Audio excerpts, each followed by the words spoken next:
Hello friends, હું છું કીર્તિકા. અમે ગુજરાતી રેસિપીઝમાં તમારું હાર્દિક સ્વાગત છે. આજે આપણે ગણેશ ચતુર્થી સ્પેશિયલ ગોળ ચૂરમાના લાડુ બનાવીશું. આ લાડુ હું તમને એકદમ પરફેક્ટ માપ સાથે બતાવીશ, જેથી તમે જો ફર્સ્ટ ટાઈમ પણ બનાવશો તો પણ તમારા આ ગોળ ચૂરમાના લાડુ એકદમ સરસ કંદોઈની દુકાન જેવા બનીને રેડી થશે. જો રેસીપી ગમે તો લાઈક કરજો અને ચેનલ પર નવા હોય તો ચેનલને સબસ્ક્રાઈબ કરજો. અને હા, તમે મને ક્યાંથી જુઓ છો અને તમને મારી રેસીપી કેવી લાગે છે તે પણ કમેન્ટ સેક્શનમાં લખીને જણાવજો. તો ચાલો શરૂઆત કરીએ. સૌથી પહેલાં આપણે એક આ રીતે મોટું વાસણ લઈશું. તેની અંદર આપણે 3 કપ જેટલો ભાખરીનો લોટ અથવા તો લાડવાનો લોટ લેવાનો છે. તો અહીંયા જે કકરો લોટ આવે તે મેં લીધો છે. ઘઉંનો કકરો લોટ લીધેલો છે, એ પણ 3 કપ. તમે કોઈ પણ આ રીતના મેઝરમેન્ટના કપથી કે પછી વાટકીના માપથી પણ આનું મેઝરમેન્ટ કરી શકો છો. તો એકદમ કકરો લોટ છે. હવે આની અંદર આપણે બીજા પણ લોટ એડ કરવાના છે.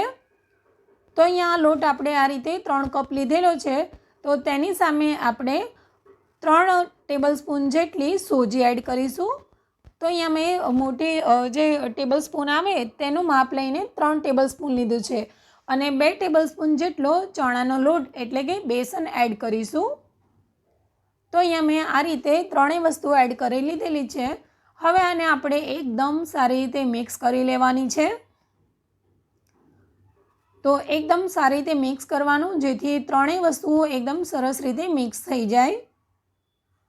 અહીંયા જો તમારે એકલા ઘઉંના લોટમાં બનાવવા હોય તો પણ તમે બનાવી શકો છો. હવે આ બધું એકદમ સારી રીતે મિક્સ થઈ ગયું છે. તો હવે આપણે મોણ એડ કરીશું. તો અહીંયા આપણે 3 ટેબલસ્પૂન જેટલું ઓઇલ એડ કરીશું. અહીંયા આપણે જે એક કપ લીધું હોય, એક વાટકી લોટ, તો તેની સામે 1 ટેબલસ્પૂન એમ કરીને આપણે અહીંયા 3 કપ લીધો છે લોટ, તો 3 ટેબલસ્પૂન આપણે મોણ એડ કરીશું. અહીંયા મેં તેલ લીધું છે, પણ તમે ઘીનું પણ મોણ એડ કરી શકો છો. હવે આને એકદમ સારી રીતે મસળીને એડ કરવાનું છે, જેથી બધા જ લોટમાં એકદમ સરસ મોણ આવી જાય.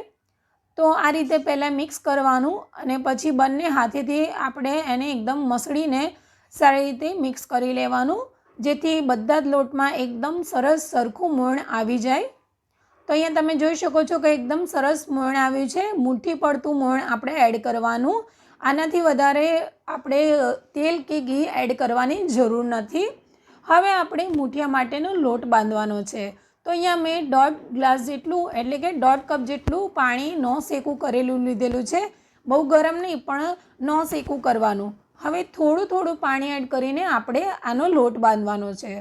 તો અહીંયા લોટ આપણે જે ભાખરીનો લોટ બાંધતા હોય તેનાથી પણ થોડોક કાઠો એટલે કે કઠણ લોટ બાંધીને રેડી કરવાનો છે.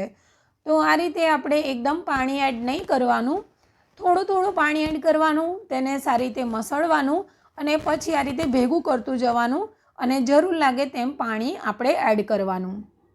તો આપણે એકદમ ટાઈટ લોટ બાંધીને રેડી કરી લઈશું.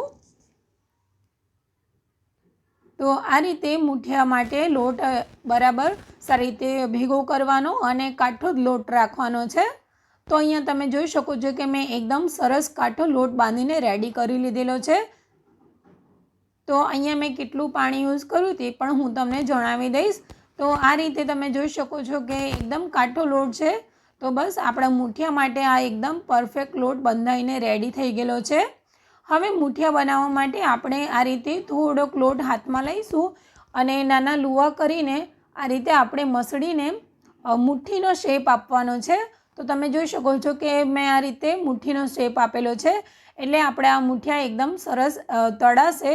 તો આપણે આ રીતે આંગળીનો શેપ આપવાનો. તો આ જ પ્રમાણે આપણે બધા જ મુઠિયા બનાવીને રેડી કરી લઈશું. અહીંયા આ જે ગોળ ચૂરમાના લાડુ છે તે ખૂબ જ ફટાફટ બનીને રેડી થઈ જાય છે. અને જો તમે એકદમ આ રીતે પરફેક્ટ માપ સાથે બનાવશો તો સરસ લાડુ બનીને રેડી થશે. તો અહીંયા મેં બધા જ મુઠિયા બનાવીને રેડી કરી લીધેલા છે. અને હવે આને આપણે ફ્રાય કરવાના છે. અને આ રીતે આંગળીના શેપ રાખવાનો, જેથી આપણા મુઠિયા છે તે સરસ રીતે ચડી જાય. અને જે પાણી છે તે મેં 1.5 ગ્લાસ લીધું હતું, તો તેમાંથી મેં 1 ગ્લાસ અને બીજું થોડુંક ઉપર યુઝ કર્યું છે. હવે અહીંયા મેં કઢાઈની અંદર પહેલેથી તેલને ગરમ કરવા મૂકી દીધેલું હતું. તો મીડિયમ ગરમ થયેલું તેલ છે. અને અહીંયા મેં આ જે કઢાઈ લીધી છે તે તળવા માટેની સ્પેશિયલ જ કઢાઈ છે. હવે આપણે થોડોક મૂઠિયાનો લોટ એડ કરીશું અને જોઈ લઈશું. તો અહીંયા તમે જોઈ શકો છો કે મેં લોટ એડ કર્યો તો ઝીણા ઝીણા બબલ્સ આવે છે, એટલે આપણું આ મીડિયમ ગરમ થયેલું તેલ છે. તો બસ હવે આપણે આ રીતે મૂઠિયા એડ કરીશું. તો એકસાથે જેટલા મૂઠિયા આવે તેટલા આપણે કઢાઈમાં એડ કરી લેવાના અને આ મૂઠિયાને આપણે મીડિયમ ફ્લેમ ઉપર જ તળવાના છે. તો હાઈ ફ્લેમ ઉપર જો તળશો તો એકદમ સરસ કલર આવી જશે પણ અંદરથી કાચા રહેશે. તો અહીંયા આપણે મીડિયમ ફ્લેમ ઉપર જ મૂઠિયાને તળી લઈશું અને મૂઠિયાને તળતા થોડોક ટાઈમ લાગે છે, તો આપણે ઉતાવળ નહીં કરવાની અને મૂઠિયાને આપણે તળી લઈશું. તો અહીંયા તમે જોયો છો કે જેમ જેમ તળાય તેમ બબલ્સ આવવા લાગેલા છે. તો પહેલાં બહુ જ બધા બબલ્સ આવશે અને જેમ એકદમ તળાઈ જશે ત્યારે બબલ્સ છે તે ઓછા થઈ જશે. તો ત્યારે તમને ખ્યાલ આવી જશે કે જે મૂઠિયા છે એ સરસ રીતે તળાઈ ગયા છે. તો મૂઠિયાને વચ્ચે વચ્ચે આ રીતે ફેરવતા જવાનું, અલટ પલટ કરીને એને તળવાના છે અને ગોલ્ડન કલરના થાય ત્યાં સુધી આપણે તળી લેવાના. તો તમે જોઈ શકો છો કે મૂઠિયામાં એકદમ સરસ ગોલ્ડન કલર આવ્યો છે અને જે બબલ્સ છે તે પણ એકદમ ઓછા થઈ ગયેલા છે. એટલે આ એક પરફેક્ટ છે કે તમારા જો મૂઠિયા એકદમ પરફેક્ટ તળાયા હશે ત્યારે તમને ખ્યાલ આવી જશે કે જે તેલમાં જે બબલ્સ છે તે એકદમ ઓછા થઈ જશે. તો અહીંયા મેં મૂઠિયા એકદમ સરસ રીતે તળી લીધેલા છે અને હવે આને આપણે એકદમ તેલ નિતારી લેવાનું અને પછી એક પ્લેટમાં આપણે લઈ લેવાના છે. તો આ જ પ્રમાણે આપણે બધા જ મૂઠિયા વારાફરતી તળવાના છે. એકસાથે કઢાઈમાં જેટલા આવે તેટલા એડ કરવાના અને મીડિયમ ફ્લેમ ઉપર તળવાના અને ગોલ્ડન કલર આવે ત્યાં સુધી તળી લેવાના છે. તો હવે હું આને આ રીતે નીકાળી લઈશ. તો અહીંયા આપણે બધા જ મૂઠિયા આ રીતે તળી લઈશું અને તમે જોઈ શકો છો કે એકદમ સરસ ગોલ્ડન કલર આવે છે અને આને આપણે ઠંડા કરવાના છે. તો હું આ પ્રમાણે મૂઠિયા તળીને તેને ઠંડા કરી લઈશ. તો અહીંયા મેં બધા જ મૂઠિયા બનાવીને રેડી કરી લીધેલા છે અને હવે આપણે તેને ઠંડા કરવા મૂકીશું. તો અહીંયા મેં જે ઠંડા થઈ ગયેલા મૂઠિયા છે તેને આપણે આ રીતે નાના ટુકડા કરી લેવાના છે અને આપણે મૂઠિયાને એકદમ કટકા કરીને પછી એને એકદમ ઠંડા કરી લેવાના, જેથી આપણે એને સારી રીતે ક્રશ કરી શકીએ. તો મેં બધા જ કટકા કરી લીધેલા છે અને આને આપણે થોડીક વાર મૂકી રાખીશું જેનાથી સરસ એવા ઠંડા થઈ જાય અને પછી એને આપણે ક્રશ કરીશું. તો મૂઠિયા એકદમ સારી રીતે ઠંડા થઈ ગયેલા છે. તો હવે મેં બીજા નંબરનો મિક્સરનો જાર લીધેલો છે. તો તેની અંદર આપણે આ રીતે મૂઠિયા એડ કરી લઈશું અને જો બહુ મોટા ટુકડા હોય તો નાના ટુકડા કરી લેવાના, જેથી ક્રશ કરવામાં ઇઝી પડે. હવે પલ્સ મોડ ઉપર મેં આને ક્રશ કરી લીધેલું છે. તમે જોઈ શકો છો કે આ સરસ એવું દરદરું ક્રશ થઈ ગયેલું છે. તો આને હવે આપણે ચાળવાનું છે. તો અહીંયા મેં એક મોટું સ્ટીલનું વાસણ લીધું છે અને તેની ઉપર આ રીતે મોટો જે ઘઉં ચાળવાનો કે ચોખા ચાળવાનો જે ચાયણું હોય તે લઈ લેવાનો. તો જે મોટી જાળી હોય તેવું લેવાનો. હવે તેની અંદર આપણે આ જે મૂઠિયા ક્રશ કરેલા છે તે એડ કરી લેવાના અને તેને ચાળી લેવાનું છે. તો આ રીતે ચાળવાથી જે મોટો દાણો રહી ગયેલો હોય કે મોટા ટુકડા તે બધા ઉપર રહી જશે અને તેને આપણે ફરીથી ક્રશ કરી લેવાનું છે. તો આ જ પ્રમાણે આપણે બધા જે મૂઠિયા છે તેને ક્રશ કરી લઈશું અને પછી આ રીતે ચાળી લઈશું. તો મોટા ટુકડા એને આપણે ફરીથી મિક્સરના જારમાં એડ કરી લઈએ. જો તમે ક્યારે પણ આ રીતે ગોળ ચૂરમાના લાડુ ના બનાવ્યા હોય તો એકવાર જરૂરથી બનાવજો. ખૂબ જ સરસ બને છે અને એકદમ પરફેક્ટ રીત છે. એકદમ સરળ રીતે મેં તમને અહીંયા બતાવેલું છે.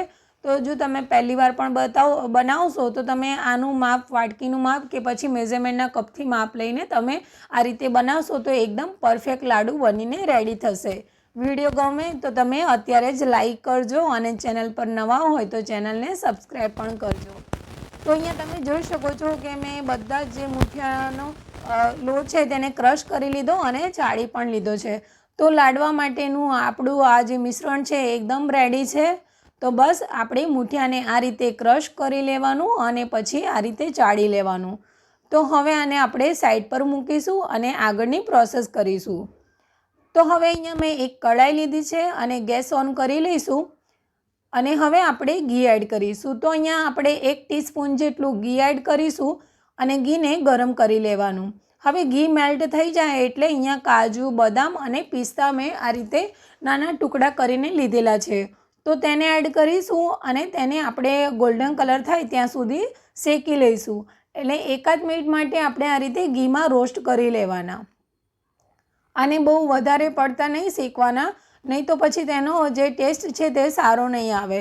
તો બસ આપણે થોડી જ વાર એને શેકીને આ રીતે નીકાળી લઈશું. હવે તે જ કઢાઈની અંદર આપણે અડધા કપ જેટલું ઘી એડ કરીશું. તો અહીંયા મેલ્ટ કરેલું જે ઘી હોય તે લેવાનું. તો આ જે માપ છે તેમાં અડધો કપ એકદમ પરફેક્ટ માપ આવશે. તો અહીંયા ઘીને આપણે એકદમ મેલ્ટ કરી લેવાનું. તો ઘી છે તે એકદમ મેલ્ટ થઈ ગયેલું છે. તો હવે આપણે ગોળ એડ કરીશું. તો અહીંયા મેં 1 કપ જેટલો ગોળ લીધો છે. 3 કપ જેટલો લોટ લીધો હોય તો તેની સામે આપણે 1 કપ જેટલો ગોળ લેવાનો અને ગોળને મેં આ રીતે ઝીણો સમારીને લીધેલો છે. હવે મીડિયમ ફ્લેમ ઉપર આપણે ગોળને ઓગાળવાનો છે. આપણે ગોળનો પાયો નથી કરવાનો. તો અહીંયા તે વાતનું ખાસ ધ્યાન રાખવાનું છે. ફક્ત આપણે ગોળને ઓગાળવાનો છે અને પછી એને 1 થી 2 મિનિટ માટે કૂક થાય બસ તેટલું થવા દેવાનું છે. તો અહીંયા તમે જોઈ શકો છો કે ગોળ છે તે એકદમ ઓગળી ગયો છે અને આ રીતે બબલ્સ આવવા લાગ્યા છે. તો જ્યારે આ રીતે બબલ્સ આવે ત્યારે આપણે 1 મિનિટ માટે બીજું થવા દેવાનું, જેથી જે ગોળ છે તેનો કાચો ટેસ્ટ ના આવે અને ગોળ છે એકદમ પાકેલો બની જાય ત્યાં સુધી આપણે થવા દેવાનું. એટલે માંડ 1 મિનિટ જેટલો ટાઈમ લાગશે. આ રીતે 1-2 ઉફંડા આવે એટલે પછી આપણે ગેસ બંધ કરી લેવાનો. તો અહીંયા હવે આપણે ગેસ બંધ કરી લઈશું, કારણ કે હવે આપણો જે ગોળ છે તે એકદમ સરસ થઈ ગયેલો છે. હવે આને આપણે જે મૂઠિયાનો લોટ છે તેની અંદર એડ કરી લઈશું. તો અહીંયા આપણે ગોળ અને ઘી છે તે બંને મિશ્રણ આપણે આની અંદર એડ કરી લઈશું. તો અહીંયા બહુ ધ્યાનથી એડ કરવાનું, આ એકદમ ગરમ છે. હવે આને આપણે એકદમ મિક્સ કરવાનું છે. આની અંદર તમે ઇલાયચી પાવડર પણ એડ કરી શકો છો અને હવે જે આપણે ડ્રાયફ્રૂટ તળીને રાખેલા છે તે એડ કરી લઈશું. હવે આ મિશ્રણને આપણે એકદમ સારી રીતે મિક્સ કરી લઈશું. તો અહીંયા ગરમ છે એટલે આપણે આ રીતે ચમચાથી એને એકદમ સારી રીતે મિક્સ કરી લેવાનું છે. તો શરૂઆતમાં આપણે આ રીતે ચમચાથી મિક્સ કરીશું અને પછી હાથેથી એકદમ સારી રીતે મિક્સ કરી લેવાનું. જો તમે આ રીતે ગોળને વ્યવસ્થિત ગોળ ઓગાળીને અને તેને 1-2 મિનિટ માટે થવા દેશો અને પછી જો એડ કરશો તો કોઈ પણ નહીં કહી શકે કે તમે આ ગોળમાંથી આ લાડુ બનાવેલા છે. ખબર જ નહીં પડે, એટલા ટેસ્ટી બને છે અને જેમ આપણે બૂરું નાખીને બનાવતા હોય તેના જેવા જ આ લાડુ બનીને રેડી થાય છે. તો મેં આ બધું મિશ્રણ એકદમ સારી રીતે મિક્સ કરી લીધેલું છે અને હવે આપણે લાડવા બનાવીશું. તો લાડવા બનાવવા માટે આપણે આ રીતે હાથમાં તમારે નાના મોટા જે સાઈઝના બનાવવા હોય તે પ્રમાણે તમારે આ મિશ્રણ લેવાનું અને એકદમ ટાઈટ આ રીતે આપણે કરતું જવાનું છે અને ગોળ લાડુ બનાવીને રેડી કરી લઈશું. તો આ ખૂબ જ ઝડપી બનીને રેડી થઈ જાય છે. તો બસ આ રીતે આપણે કરી લઈશું. તો તમે જોઈ શકો છો કે એકદમ પરફેક્ટ આપણા લાડુ બનીને રેડી છે. તો આ રીતે આપણે દબાવતા જવાનું અને બંને હાથેથી આ રીતે કરી લેવાનું, જેથી એકદમ સરળતાથી આ લાડુ બનીને રેડી થશે. તો આ જ પ્રમાણે આપણે બધા જ લાડુ બનાવીને રેડી કરી લઈશું. તો અહીંયા જો તમે લાડવા બનાવવા માટેનું જે મોલ્ડ આવે છે તેનો પણ ઉપયોગ કરી શકો છો અથવા તો હાથેથી પણ તમે આ રીતે લાડુ બનાવીને રેડી કરી શકો છો. તો રેસીપી એકવાર જરૂરથી ટ્રાય કરજો અને તમને કેવી લાગે છે તે પણ તમે મને કમેન્ટ કરીને જરૂરથી જણાવજો. તો આ જ પ્રમાણે આપણે બધા જ લાડુ બનાવીને રેડી કરી લઈશું. તો અહીંયા મેં બધા જ લાડુ આ રીતે બનાવીને રેડી કરી લીધેલા છે. હવે આના ઉપર આપણે ખસખસ લગાવીશું. તો અહીંયા મેં એક પ્લેટમાં ખસખસ લીધેલી છે અને આપણે હવે આ લાડુ ઉપર ખસખસ લગાવવાની છે, જેનાથી લુક તો સરસ આવશે અને ખાવામાં પણ એકદમ સરસ ટેસ્ટી લાગશે. તો આ રીતે આપણે બંને હાથમાં થોડી ખસખસ લગાવી લેવાની અને પછી લાડુને આ રીતે આપણે ગોળ ગોળ ફેરવી દેવાનું, જેનાથી સરસ એવી ખસખસ ઉપર આ રીતે ચોંટી જશે. તો હું બધા જ લાડુમાં આ રીતે ખસખસ લગાવી લઈશ. તો એકદમ સરસ આપણા લાડુ બનીને રેડી છે. એકદમ કંદોની દુકાન જેવા જ આ લાડુ બનીને રેડી થાય છે અને ખૂબ જ ટેસ્ટી પણ બને છે. હું અહીંયા તમને તોડીને પણ બતાવું છું. તમે જોઈ શકો છો કે એકદમ સરસ આપણા આ લાડુ બન્યા છે. મોંમાં મૂકતાની સાથે જ ઓગળી જાય તેટલા સરસ આ લાડુ બનીને રેડી થાય છે. તો આ ગણેશ ચતુર્થીમાં તમે આ લાડુની રેસીપીને જરૂરથી ટ્રાય કરજો. તમને કેવી લાગે છે તે પણ તમે મને કમેન્ટ કરીને જરૂરથી જણાવજો. આઈ હોપ તમને આજની આ રેસીપી પસંદ આવી હશે. મારી રેસીપી જો તમને પસંદ આવી હોય તો લાઈક કરો, શેર કરો અને ચેનલ પર નવા હોય તો ચેનલને સબસ્ક્રાઈબ કરી લો. ફરીથી મળીશું